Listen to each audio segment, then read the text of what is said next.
Welcome to Supply Chain Now, the voice of global supply chain. Supply Chain Now focuses on the best in the business for our worldwide audience, the people, the technologies, the best practices, and today's critical issues, the challenges and opportunities. Stay tuned to hear from those making global business happen right here on Supply Chain Now. Hey, good morning, good afternoon, good evening. Scott Luton and Greg White with you here on Supply Chain Now. Welcome to today's show. Gregory, how we doing? I'm doing good. I am always glad we get to share some time with some of these practitioners who are really making supply chain happen. I just have one question for you, Scott. Are we going to low talk through this one? Should I? Hey, I know you're going to be at full volume as always, Greg, and I look forward to that. But as you're referencing, big show today as we have a repeat guest with us back by popular demand. And as Greg suggested, we're going to be talking about some really cool developments when it comes to supply chain in the retail world. So it should be a great show. So Greg, are we ready to introduce our esteemed guest here today? I guess we should. Otherwise, it would just be you and I for the rest of the day. So. And the world has had enough of Scott and Greg, I bet. But so really excited about our guest here. Our guest, featured guest, has experience across retail and e-commerce channels, of course, including supply chain operations, merchandising strategies.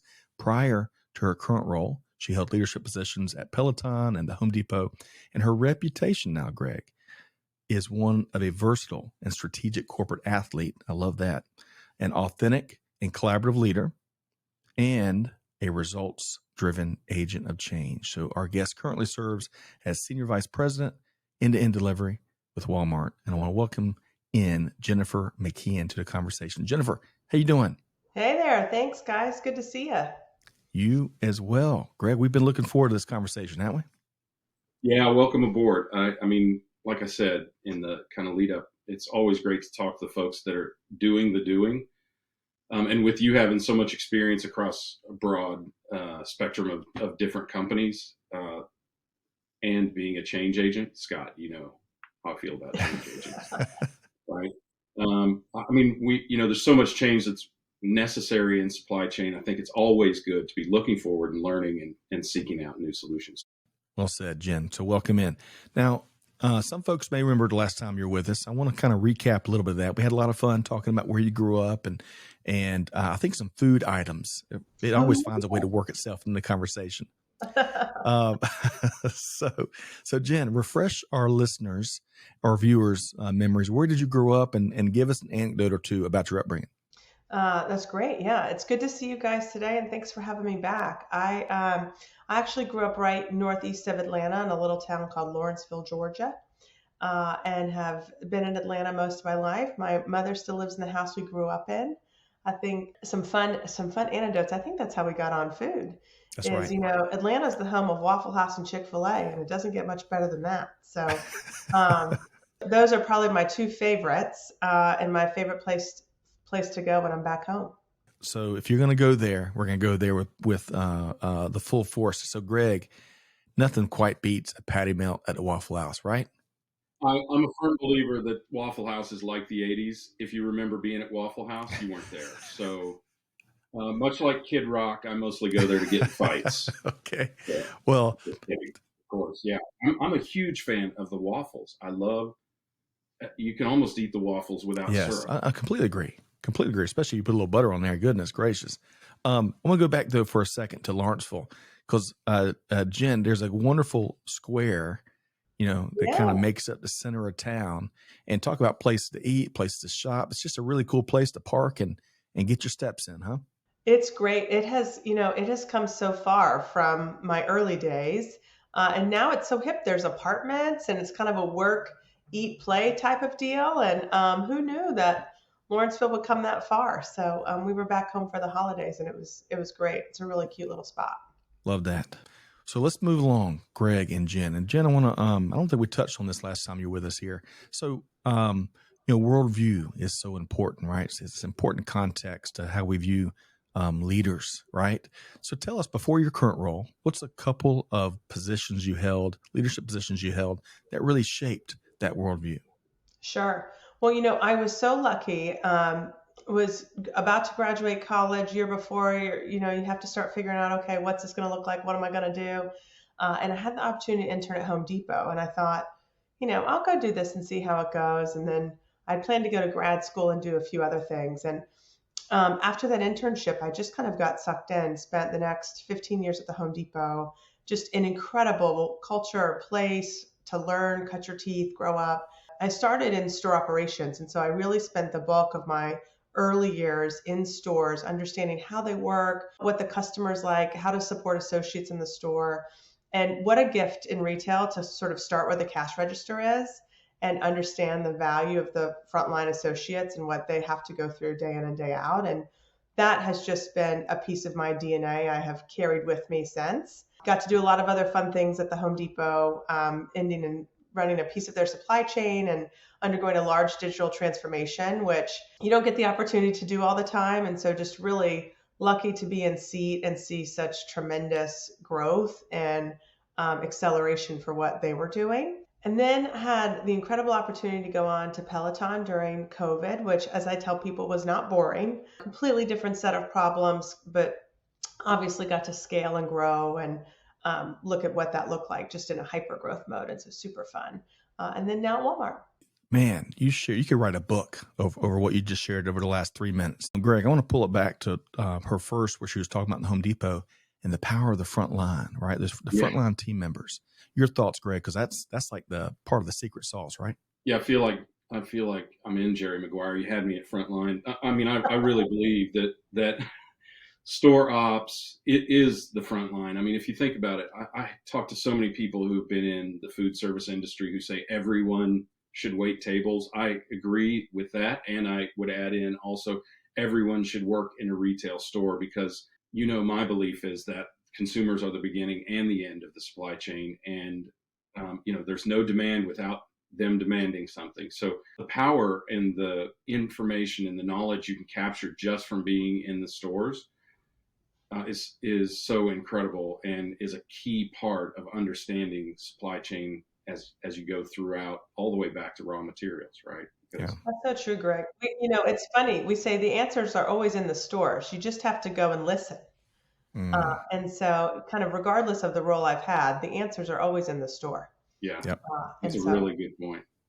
And so, Jen, one other quick question about your looking back is, man, there's few teachers that are as effective as that of fast growth, right? Which was one of your big themes. Secondly, would you agree with that? I would agree. Trial by fire and survival, but just incredible learning opportunity, because you've got a ton of people just smart folks figuring things out at the speed of lightning, because the customer is demanding that, and incredible experience for sure. Yep.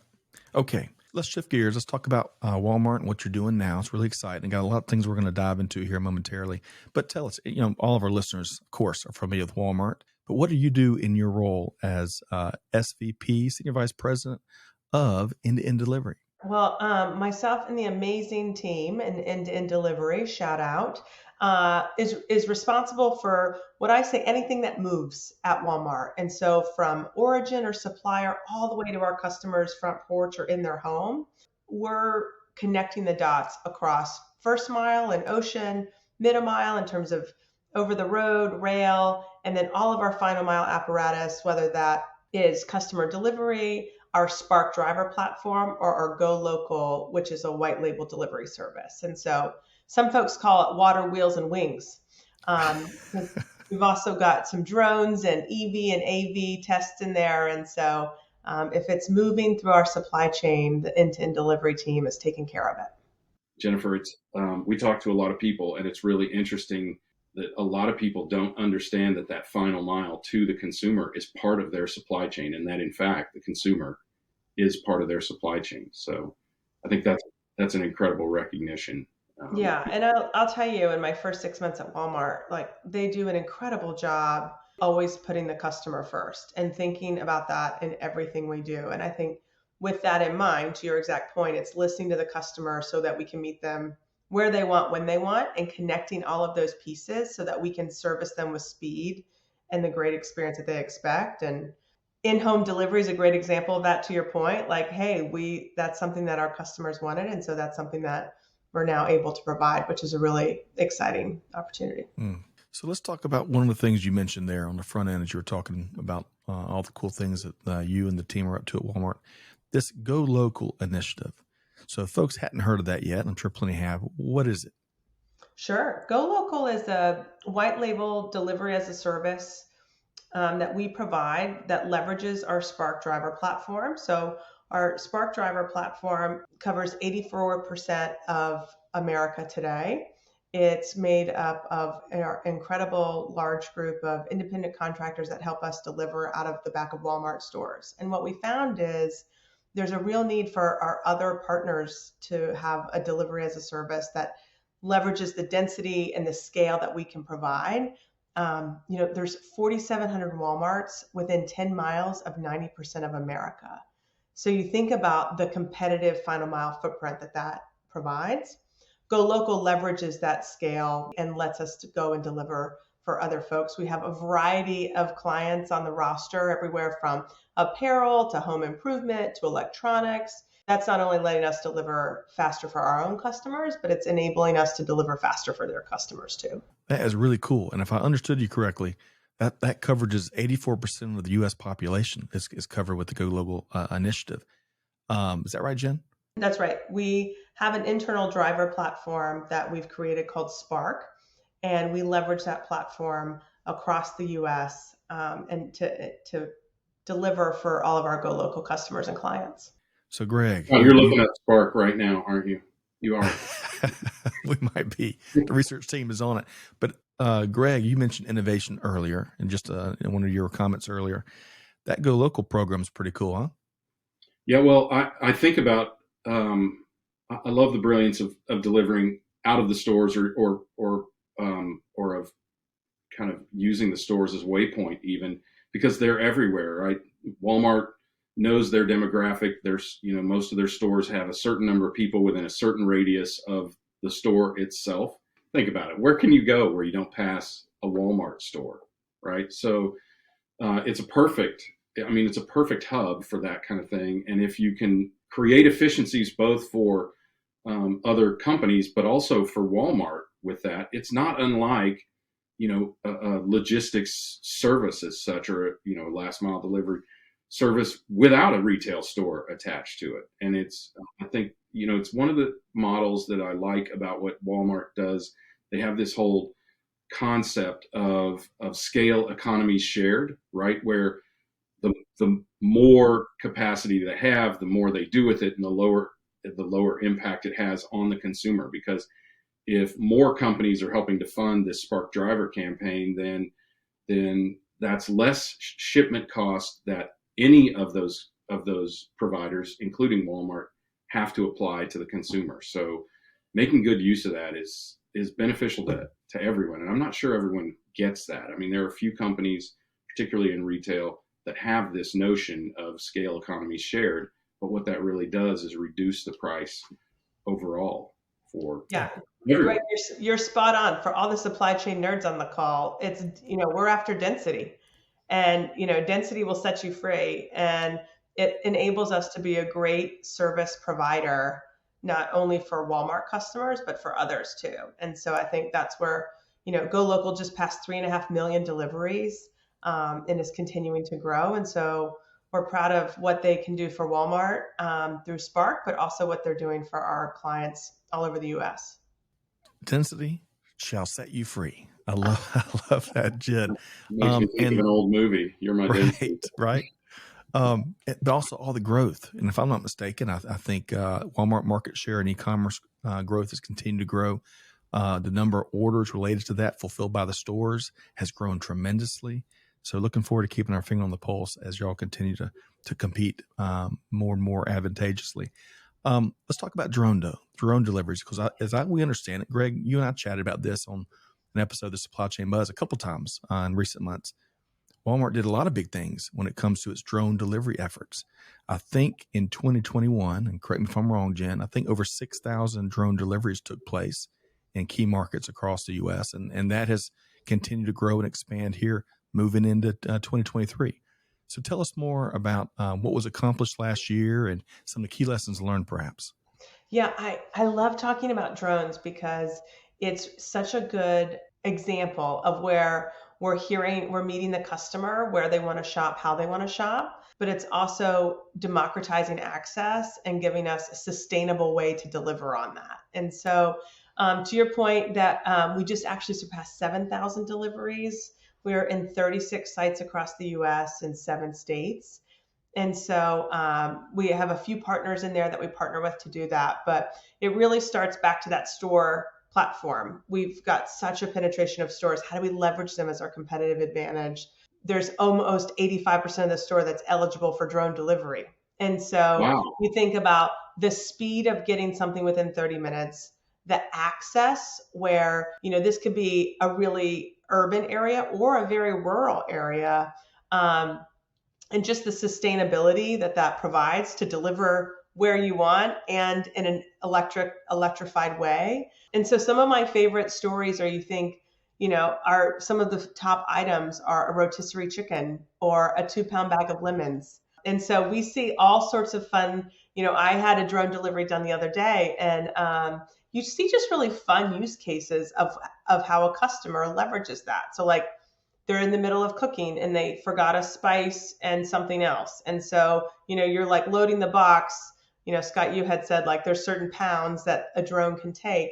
But, we see a pint of ice cream and like the cinnamon they forgot for dinner. Or, you think, hey, we might be able to deliver prescriptions for an elderly person that's on the outskirts of town. Like, so it's not only just like really cool whiz bang technology, but it's also, you think about the customer service and the customer experience you can provide with that speed of 30 minutes or less. And we're just really excited about the opportunities that it brings. So Greg, I'm gonna get you and get you to weigh in just a second.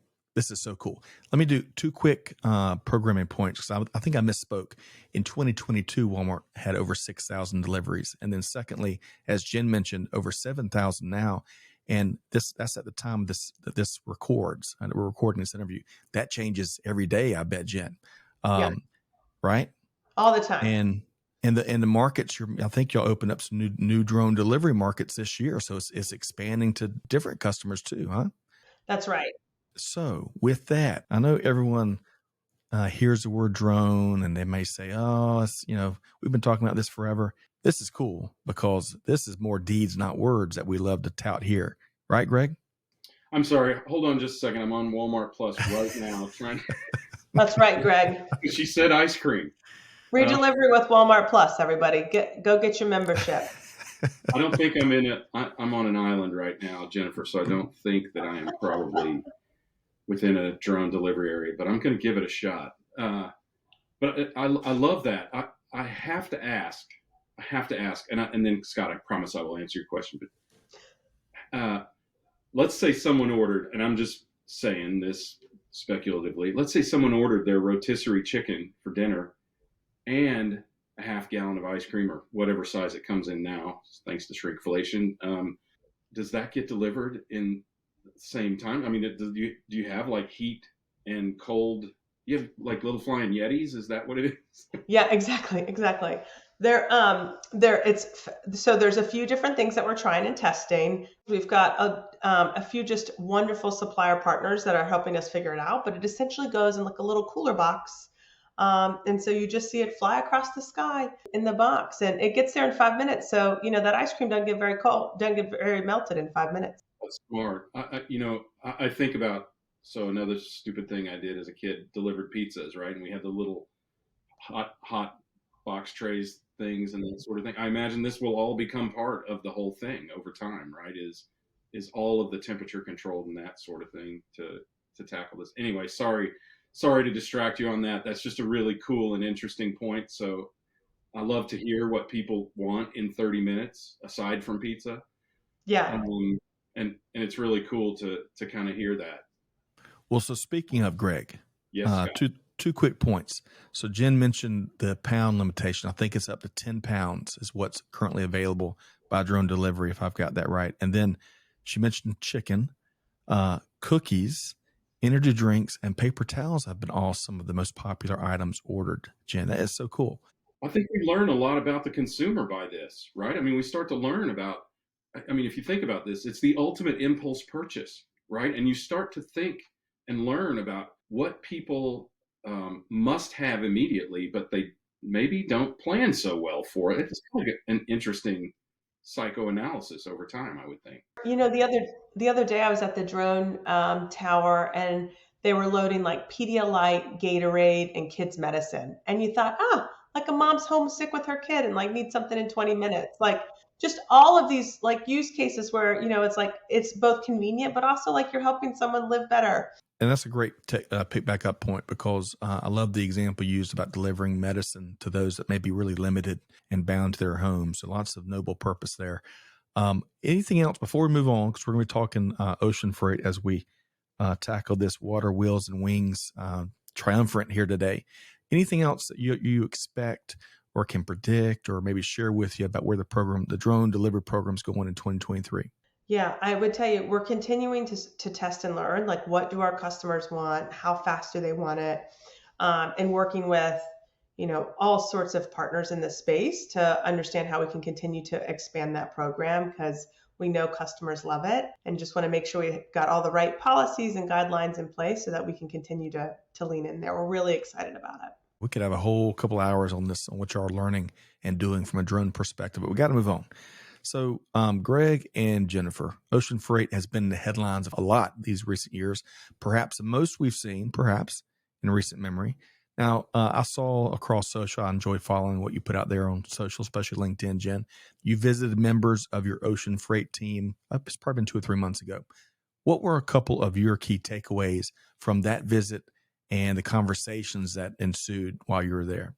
Sure. You know, field visits have been my favorite part of the new job, back to sort of frontline in the stores, in the field. That's where you learn the most. And to your point, I've had some really good visits. I think in general, post COVID, it seems like there's much more of a partnership atmosphere across ocean liners, our port partners, our dray partners, and how we're just moving freight in a connected way.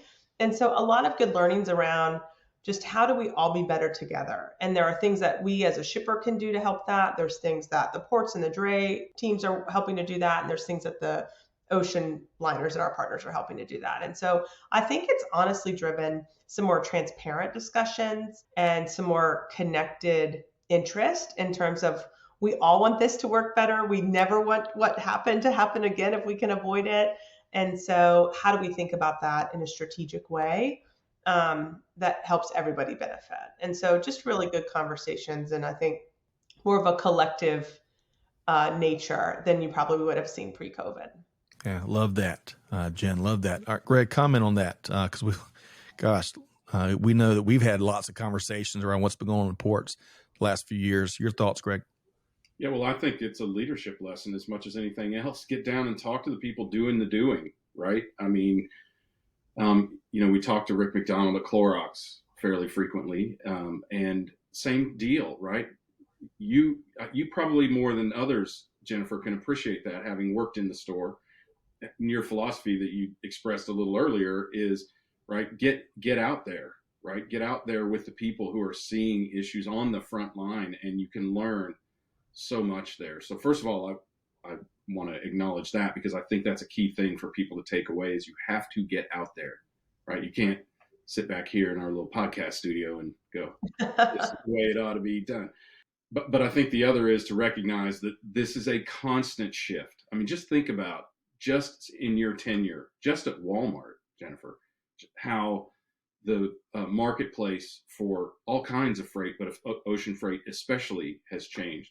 Everything's here and can't get back there, and everything's there and can't get it back here. And, you know, and it's 10 times what it used to cost. It's back to what it used to cost, you know, and all the transition that's been going on in between that. And that's just largely the economics and the macro economics, or, you know, macro conditions of it.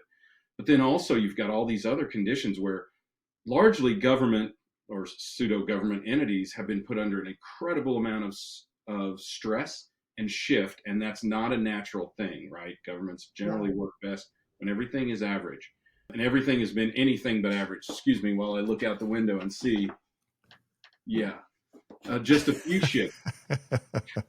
ships, waiting outside the port of Savannah. But we had been tracking that for a long time, Scott, and it got up to 37, 40 ships out here offshore waiting to get into the port of Savannah, and hundreds in other ports. So that transition and understanding, how did we get here, Jennifer, as you were talking about, and how do we never get here again, or at least mitigate our risk, which also I think you guys did a great job of doing as well. I think those learnings are critical, because the natural reaction is to go, whew, glad that's over. Let's go back to what we were doing before. That's right. As they say, don't let a good crisis go to waste. Right. And so, I think we've had a lot of discussions around, it's not going back to pre-COVID, it's going to our new way of working. And even though the volumes might feel, quote, normal, it's, we're not back to normal, we're back to new. I want to bring us kind of full circle, because on the front end, Jen, we started with folks on the front line, right? And when I think about, all the folks that touch what moves at Walmart, right, via water, wheels, or wings, or folks in the stores helping customers, all the different folks that keep us all moving forward during the pandemic, keeping stuff on shelves, and where we have some peace of mind. Greg, we've talked a lot about that. We've got so much to be grateful for, and the people that make it happen. And Jen, to your point, to be able to take the time out and go meet and learn from the brightest and most innovative, the problem solvers, the army of problem solvers that move global supply chain forward, that's got to be one of the best parts of your job. So I'll give you the last word there as we start to wrap, because we're going to talk about National Women's History Month next. But your last thought there around those incredible frontliners. Well, I would say one of my favorite stories coming to Walmart is, we have the Walmart fleet. And so there are our frontline drivers. We have 13,000 drivers, 10,000 tractors, 80,000 trailers. But the fleet drivers are just the magic special sauce of Walmart, and have gotten to meet and ride along with several of them now. And they're just incredible in terms of the service, the passion for our customer, and what they do day in and day out. In a market that we know has been really hard to find drivers. And so just shout out to all the drivers on the road out there. That's a really tough gig. And, Walmart could not be proud of our fleet. And that has been, one of my favorite frontline experiences thus far, for sure. Wholeheartedly agree. And Greg, we had the good fortune of interviewing an award-winning driver for Walmart. First name was Right. April. And that was one of our highlights in the recent last year or two, wasn't it? Yeah, she is an influencer in and of herself, isn't she? Yeah. Have you ever ridden with her, Jennifer? I haven't met April yet. I've heard all about her. Carol Nixon's another one of our just amazing female drivers. There are just tons. There's several out there, so they're tons of fun. So go for women in trucking. We can connect you with April, Jennifer. She was an inspiration and a force of nature. Really a family driver, right? I mean, you got it from her dad, so that's pretty cool. I think her story is fantastic, and she's a great person you will really enjoy riding with. So speaking, great segue here. We, like many, celebrate women's contributions and accomplishments and innovations all year long.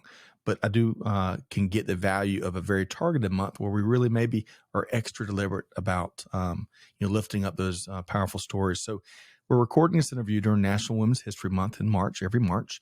So Jen, what are a couple of your favorite inspiring women from history or from your own journey? Oh my gosh, that's such a big question. I'll give one from myself, and then one that is, if I meet her one day, it will, she's my celebrity crush.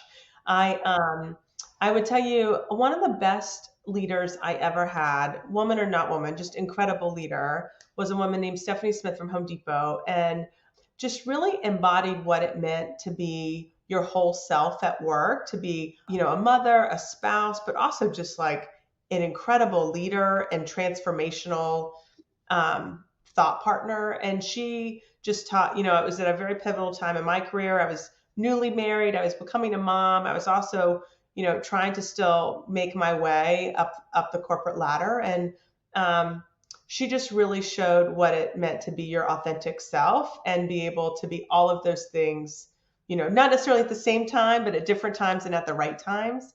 And so just so grateful to her and her mentorship and what she did for my career, back to, the importance of pulling other women along the way.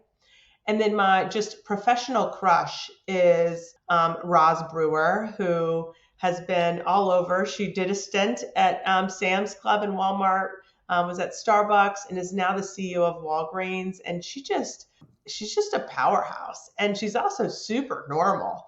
From everything I can gather, I listen to any interview or podcast I can get on. So Roz, if you're listening, call me. I've written her a handwritten note. It's I'd love to spend time with you.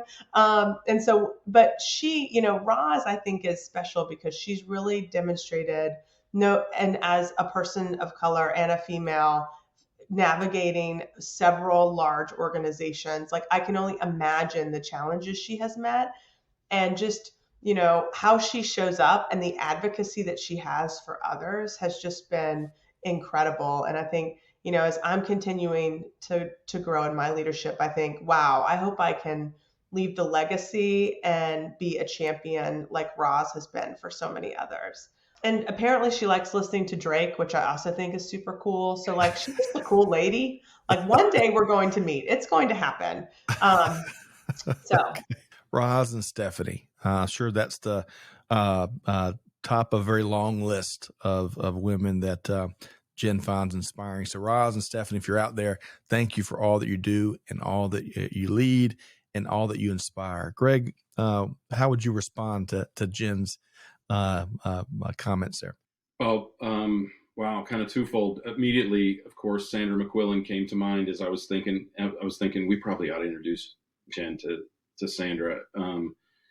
Another fantastic female leader from a couple of your suppliers over time, not least of which, and not least important, Oreos, Mondelez. So I think that would be a great connection, but also someone I admire tremendously, and we love working with. I think everyone should probably acknowledge the women who have influenced their lives. Like my mom obviously influenced my life pretty significantly. Single mother, put herself through college, while teaching us how to cook for ourselves while she was doing night school, all of that sort of thing.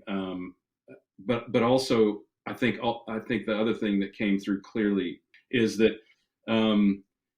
you want to carry on that legacy of continuing to lift others up as well. And I think it's a great recognition to have that, and it is a great purpose to have, and it is ever so empowering for you yourself. So it's so self-affirming to be giving. And I think you will be great at it, first of all, and you will really and truly enjoy it. And I bet you're already doing it. It seems like you have a very conscious desire to do that. Well, I've been very lucky in life and been given many opportunities along with some hard work, and want to make sure that I can pay that forward to others. Outstanding, man. Jennifer, I wish we had a couple more hours with you. Just as you surpassed the expectation, you set the standard on your last visit with us, and this has been a great hour or so. So for folks that want to connect with you and learn more about some things you've shared here, maybe they want to invite you into a keynote or other things. Or Roz wants to reach out. Right. That's right. That's right. If she wants to call me for dinner, I'm available. So can I reach you? I would say, I'm active on LinkedIn. It's a great way to connect with our associates and peers in the industry. And so would love to connect. I think if anyone's interested in Walmart or coming to work on the incredible transformation and innovation we have underway, we'd love to have you at careers.walmart.com. And then our delivery service through our Spark driver platform, driveforspark.com. Would love to see you there too. So really appreciate the time and chat today. Awesome. Thank you so much, Jennifer. We're gonna get Greg's key takeaway in just a minute. So staying by just one. But we've been talking with Jennifer McKeehan, Senior Vice President, end-to-end delivery with Walmart, and the cool things that she and the team have been up to. Thank you so much, Jen.